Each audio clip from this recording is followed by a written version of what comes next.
And I actually want to bring in political analyst Lihle Ngcobosi from joining us just to speak about this a little further. I don't know if you heard the entire conversation, Lihle, and a very good evening to you with my colleague Siphamandla Goge about what's happening on the ground at Nasrec.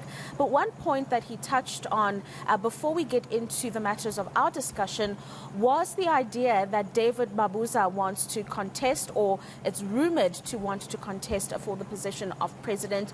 And this is very interesting because this is someone who's been really in the shadows over the last 5 years, acting as deputy president, not really having a particular stand on many issues or coming out to be vocal on various issues unless appearing in parliament or so. So your thoughts on the idea that he could be contesting that position and whether he'd actually stand a chance? I mean, it does definitely put a spanner in the works to say that if you weren't expecting the deputy president of the party and by extension the deputy president of the country to contest in this elective conference, it does definitely give us something interesting to play around with. But I think it also speaks to the testament.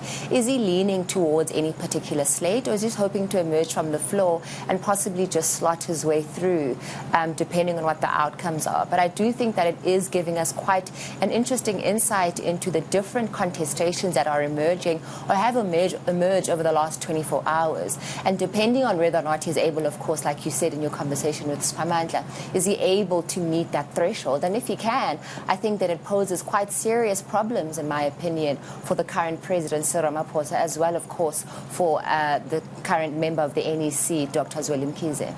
Be very interesting to see indeed. And I mean, of course, there have been many conversations that have been held over the last 2 days or so. Nomvula Mokonyane admitting that patriarchy has worsened in the ANC, and even structures like the ANC Women's League that are meant to unite women are failing to do that.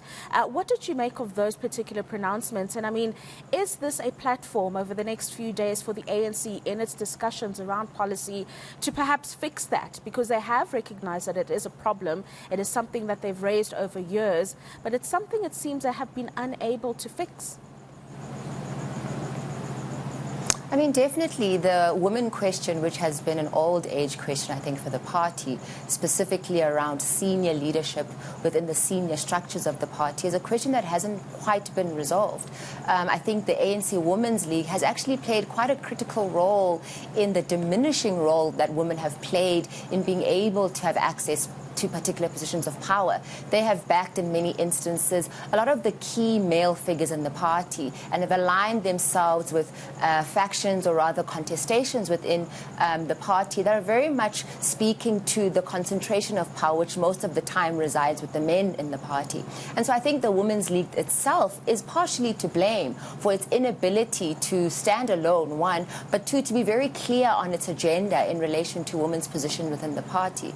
But beyond that, there's also a conversation about, in terms of the organizational renewal of the ANC, is gender taking center stage in trying to think through how to renew the organization beyond just dealing with things such as corruption, the integrity of the organization, membership, as well as the declining numbers of people that are voting for the party. Gender also needs to play quite a critical role if you're wanting to emerge as a party that is within the times and as a party that is also responding to the very critical issues that women are facing in South Africa. And so having quite a dedicated position that the party can come and present to us following the plenary sessions is something that I think we need to look forward to, and to make a determination on whether or not the ANC is able to articulate a very strong gendered position that is just beyond deputizing women within key roles, really enabling women to have the ability to participate within the party as standalone candidates that are qualified in many instances beyond the capabilities of men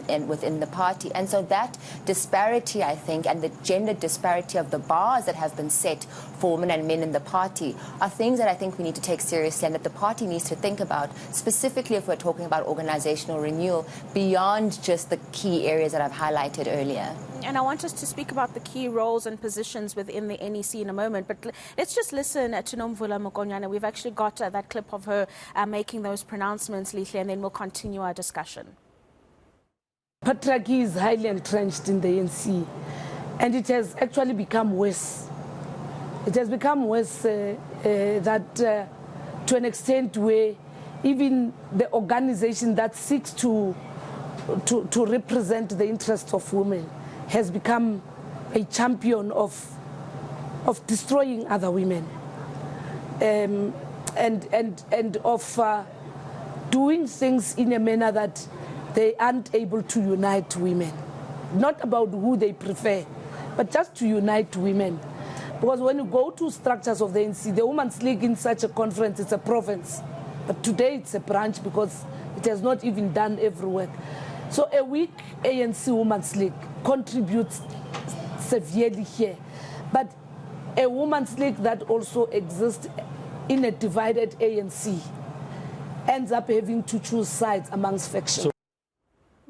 That bite, Lihle, the reason I wanted us to play it was there have been a number of conversations around key positions within the ANC and the proposal of a second deputy secretary general. Some of the discussions around this position are that so we can get more women on the top 6 or would-be 7 if this proposal is accepted. And the other part of the debate is that it will only strengthen the office at Lihle House of the Secretary General. What are your thoughts on both debates? I mean, I think on the one hand, the capacity of the Office of the Secretary General, of course, needs strengthening. We've seen throughout the years that that particular office is inundated with work that it doesn't necessarily have the capacity to undertake, which I think is a valid concern for the party. And should this be adopted, it would go further in strengthening the capacities and the ability of that particular office. But I think the separate conversation for me is, why is it that in sort of creating this, the second deputy role, why is that a gendered conversation? And why is the lens to which we explore that expansion of that particular office one that is particularly signaling the role of women women still being held within the deputized roles of the ANC, or rather within the top 6? And I think that conversation for me is far more beneficial to have if we're talking about women's roles specifically, as opposed to one of whether or not this particular role is one that is needed within the party. I think we can all agree that capacitating that particular office is important, and in many ways will try strengthen the party or strengthen the administrative arm of the party. But I think that the deputization or feminizing of deputy roles within the party, I think, is the bigger problem. And not being able to see those undertones within the party is quite glaring in telling us that the patriarchal dominance and the patriarchal lens within which the ANC operates is one that is still dominant, as expressed by one of the clips that you have just played.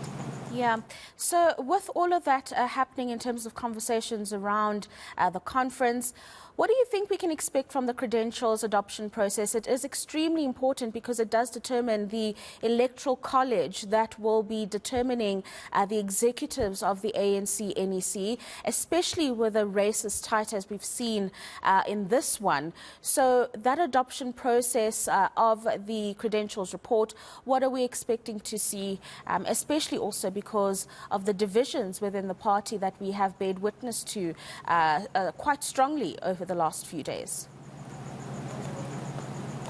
I mean, I think this is the heartbeat of the conference, right? Being able to ensure that you sort out this particular area, because it plays quite a critical role in the party being able to move forward, specifically the elective process of the party. And I think that part of the contestation when it comes to credentials is that making sure that the people are securely, or rather they are positioned within the correct places for them to be able to place their nominees at the time that is required. And so once those contestations have been deliberated and those contestations have been managed in many ways, then it opens up the floor and it opens up the space for a supposed free and fair display of who is going to emerge, whether it's from the floor or even emerge in the voting process. And so this is quite critical to the elective conference and the spirit of the conference more generally, because the branches as well are the ones that are able to make sure, or rather the branches are really tasked, I think, with bringing up the people and nominating people, as well as voting at the end of the day. And so it does become quite critical that this process is one that is dealt with delicately and also dealt with the kind of reverence that it deserves. And if it's not, we might see in many ways that this might be the focus focal point, which may in many ways collapse the conference if it signals that way. We've seen across the elective conferences within the provinces that the credentials issue is one that is very, very serious to the party, and I think it's no different within this elective conference as well. Absolutely. Lihle, thank you very much for joining us. Lihle Ngcobosi there, who's a political analyst joining us from Nasrec, giving us insights on the various components and the moving parts that have come out over the last 2 days. We have mentioned that it's over 30 hours late that we are seeing the credentials report being culminated and put together before that electoral college can be defined, and we can see the election of a new executive, potentially with a 7th Deputy General Secretary General role being introduced if the conversations go the right way for the certain people.